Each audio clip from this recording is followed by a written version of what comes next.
How to hide the likes you've made on Instagram Reels and posts using the latest Instagram privacy settings. Let's get started. First, open the Instagram app and tap your profile in the bottom right corner.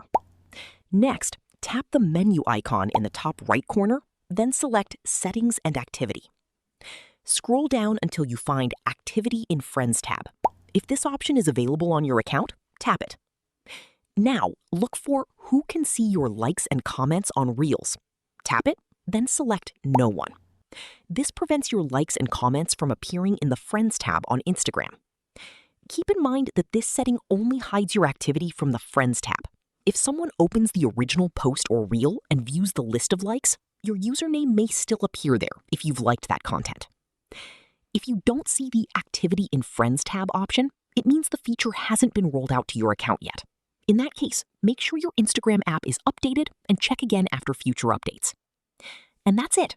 That's how you can manage your Instagram likes with the latest privacy feature available.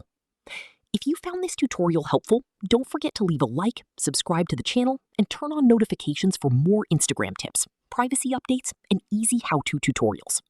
Thanks for watching, and I'll see you in the next video.